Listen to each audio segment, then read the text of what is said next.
bonjour à toutes et à tous. Moi, je suis Mario Suarez, je suis membre du Comité économique et social européen et représentant les travailleurs. Dans le comité, il y a 3 groupes. Moi, je représente les groupes des travailleurs. Je suis venu ici au Comité syndical européen de l'éducation pour présenter un avis dont j'étais le rapporteur, un avis sur la crise de l'éducation et le marché du travail. Voilà une grande préoccupation parce qu'il faut quand même regarder comment est-ce qu'on va sortir de la crise dans une situation pire ou meilleure qu'avant. Et tous les éléments que nous possédons, la politique d'austérité, le fait que le gouvernement n'écoute pas, ne négocie pas avec le syndicat, qui impose leurs mesures, qui font des coupes dans les budgets des systèmes éducatifs, ça nous donne une forte préoccupation. L'emploi des jeunes, c'est déjà une caricature. Il y a des chiffres qui sont tragiques. Quand on voit que le chômage des jeunes, c'est le double du chômage de l'âge de l'autre âge. Et on voit par exemple que le chômage des jeunes en Espagne, elle arrive à 47%, au Portugal 35%, en Grèce plus de 40%. On est dans une préoccupation. Donc pour s'en sortir, nous pensons au Comité économique et social, et c'est ça que je vais dire aussi ici aux syndicalistes qui travaillent dans les questions d'éducation, qu'il faut prendre des soins précis à l'éducation. Il faut investir, pas couper, investir dans l'éducation. Parce qu'on aura jusqu'à 2020 besoin de 16 millions on va créer 16 millions d'emplois hautement qualifiés. Mais nous regardons maintenant les jeunes, ils ont des emplois très peu qualifiés.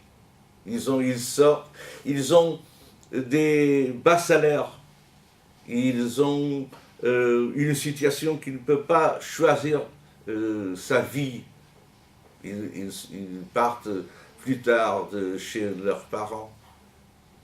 Ils ont des enfants plus tard, ils se marient plus tard. Donc, quand on parle d'un hiver démographie en Europe, on doit aussi regarder que la situation des jeunes, c'est une situation très, très difficile. Donc, c'est pour tout cela que dans cette crise, il faut investir dans l'éducation. Il faut dire que sans éducation, nous serons à la fin de cette crise pire qu'avant. L'école, c'est un lien d'éducation d'une forme générale, ce n'est pas seulement l'instruction, c'est même l'idée d'Europe en tant que telle. C'est le combat contre la pauvreté, c'est le combat contre la xénophobie, c'est le combat pour l'égalité. Voilà un des défis que l'éducation, l'école publique est là comme une de ses premières tâches. Mais aujourd'hui, on a des difficultés de faire comprendre, par exemple, aux jeunes qu'ils doivent travailler quand ils vont avoir après un emploi très mal payé. On écoute souvent l'idée qu'il y en a 2 Europes, une Europe du Nord, une Europe du Sud.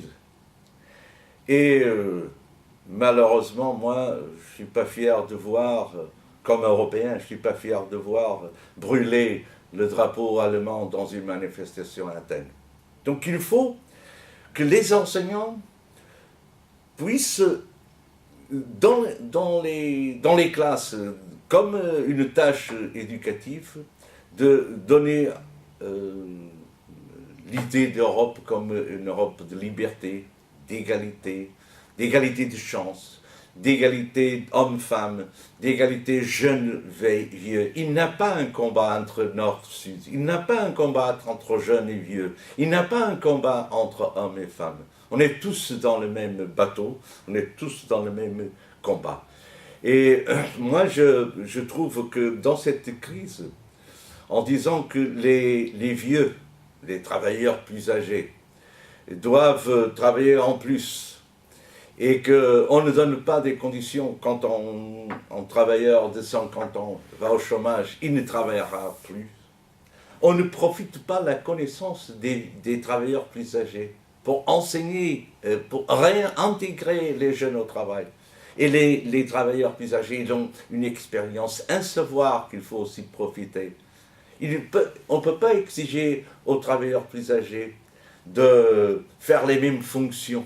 Ils ne sont pas capables de faire. Si une infirmière qui doit prendre une main dans ses bras un malade, elle n'a pas la même force à l'âge de 40 ans et à l'âge de 60 ans. Mais elle a une expérience, elle a un savoir-faire. Elle peut prendre les jeunes et les transmettre ces choses-là. Voilà, les jeunes, ils ont aussi un autre savoir. Ce n'est pas le savoir des travailleurs plus âgés, mais c'est un autre savoir. Profiter de l'autre savoir des jeunes, c'est aussi une façon. Donc, quand on emploie des mesures d'austérité qui nous amènent au chômage, il faut dire qu'il y a d'autres alternatives. Et les syndicats ont besoin de se faire écouter dans ces alternatives. Et voilà, moi je pense que les syndicats, c'est bien négocier, les syndicats doivent négocier, doivent protester, mais ils doivent toujours avoir une alternative politique, une alternative sociétale, sinon on sera à la fin contre un mur. Et quand on est contre un mur, une société, elle ne va pas évoluer, elle va regretter. Et c'est ça que nous faisons dans ces discussions, dans le débat qu'on a dans le comité économique et social, dans le débat qu'on a dans les syndicats, c'est de trouver d'autres solutions. Pas des solutions qui nous vont amener contre le mur. Ça sera un recul civilisationnel que nous ne voulons pas. Le comité économique et social européen, c'est une institution consultative de l'Union européenne, et il assiste le Parlement, le Conseil et la Commission européenne. Mais elle est composée de 3 groupes. Le groupe des employeurs, les groupes des employés, des salariés, et les groupes qu'on appelle de divers intérêts, d'autres intérêts corporatifs, agriculteurs, professions libérales. On essaie d'arriver à un accord, un consensus. Disons que le travail d'un syndicaliste quand je suis au comité économique et social, ce n'est pas le même que quand je suis au syndicat. Parce qu'au syndicat, on est entre pairs. Ça veut dire nous sommes tous dans le même objectif. Nous travaillons pour réussir le même objectif. Et là, c'est d'arriver à un consensus entre la société civile. Mais ce que je peux dire, c'est que sur des questions d'éducation, c'est normal d'arriver à un accord, un consensus. Moi, je peux te dire, mon avis sur la crise de l'éducation et le marché du travail a été adopté à l'unanimité. C'est bien, mais j'ai un autre avis sur comment améliorer la formation académique et professionnelle des enseignants. Il y a eu un voix contre. Moi, je pense que c'est par hasard. Disons que la société civile, dans son ensemble, elle est préoccupée avec les questions d'éducation. Et les syndicats doivent aussi profiter de ce consensus. Ce n'est pas un consensus politique, c'est un consensus social. Disons, les patrons aussi, disons, quand ils s'expriment au comité économique et social européen, sont aussi préoccupés pour les questions de l'éducation.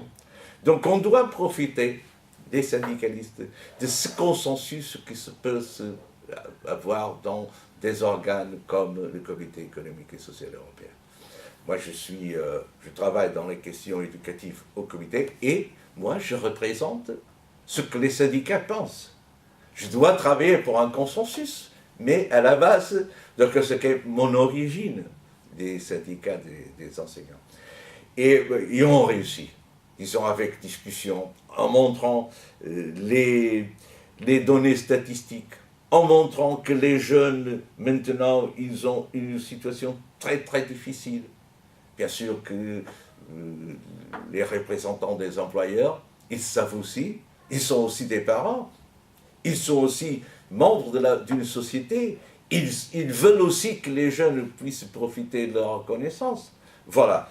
Et c'est dans cette phase-là qu'on peut arriver à un accord. Et après, discuter avec nos gouvernements les accords qu'on a eus au niveau de la société civile organisée qui est le Comité économique et social européen.